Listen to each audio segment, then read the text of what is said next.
Hi everyone, I'm Jessie Leek. This is BJ Armstrong. Before we had kind of hit on a couple of questions from consumers type thing for this house. This is 752 Canyon Creek. We're actually in the basement now. We wanted to do a couple of things. The basement's a little bit different than the main floor. So I wanted to ask BJ about the wet bar area today in the basement. This floor is already down. We're not done yet in here, but the floor is already down. Tell me about it. Yeah, so really not a whole lot different happens in the basement than happens upstairs. What you will see occasionally is a contractor laying the tile directly on the concrete floor. That's probably the biggest difference in the basement, is that we're laying over concrete as opposed to upstairs that we're laying over plywood or some sort of OSB or something, right? Problem is, with concrete, we all know the concrete cracks, right? If you've got a driveway, if you've got a basement now, it's likely you've got a crack in it somewhere. That's one of the things that I can just about guarantee.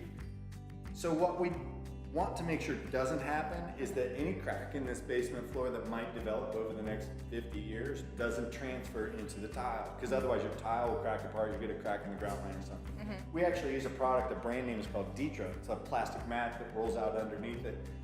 So this tile does not actually adhere to the concrete, it actually floats over the top of it, right? Okay. So the concrete can move under it. It's just, again, it's one of those cool products that allows us to guarantee that this floor will look like this in 50 years. Something else that's cool about this basement is the lookout windows. Depending on the site that you choose, it's awesome when you can come up with a basement that looks like this. Now in Central Illinois, they're harder to come by, right? I mean, the flat cornfield lot is most common. In fact, a lot of people would love to have a walkout basement. So the difference between a walkout and a lookout is, this is what I call a lookout. I can see out. A walkout actually has a patio door. Just depends on the grade of your lot, but obviously. And the benefit of this lot is that it's not only a lake lot out here, it's able to have either a walkout or a lookout. Or a lookout, right? And again, it makes really for an awesome basement space when you can do it. Okay. Right? The mechanicals? Yeah. Odd thing, right? This house we started over the winter months, so everybody goes, "Hey, can you build in the winter?" And the answer is yes, we can. This is a temporary furnace. This is actually what we used to heat this basement back when it was freezing cold. So we don't really want the real furnace heating that. But check this out. This is something every customer asks me about, right? And everybody goes, "Oh, you got two sump pumps." Actually, no. This is our sump pump, right? That you're probably used to. Discharges all the drainage water that comes around the foundation. This is what they call a sewer pump. So what's newer in subdivisions is they no longer let us bring the sewer line in underneath the footing, right? So under the concrete floor.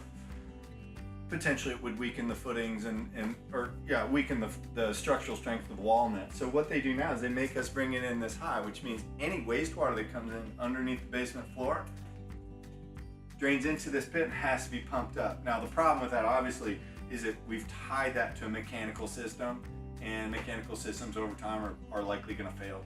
They're definitely going to fail, right? But they're super high quality, they're super low risk, right? I mean, it's all of those things. But something we get asked about all the time. It's a code requirement. So there you go. Question answered.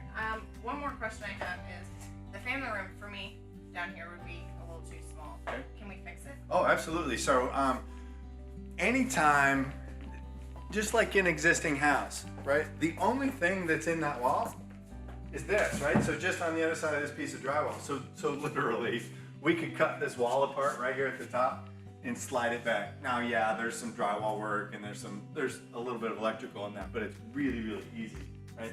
Yeah, you can see how much space is in this basement. It's a ton of space. Yeah, even again, we get the lookout windows and all that stuff. Yeah, there's a ton. Honestly, I hope this has been useful. There are so many things that I could talk about in a house like this. It's oddly exciting to me, so it's probably more than it should be. It makes this very easy to come through and ask BJ all these questions. And if you want to ask him any questions, he's more than happy to come and answer them for you. In fact, if you want to ask me questions and have me walk through a house and point out to you how we do it and why it looks the way it does, I'd love to do it, honestly. It gets me all excited. So, If you have any questions or want to take a look at this beautiful home, our number at the office is 309-663-2045. BJ's personal cell phone is 309-275-2521, or you can shoot us an email at bjarmstrong@bjarmstrong.com.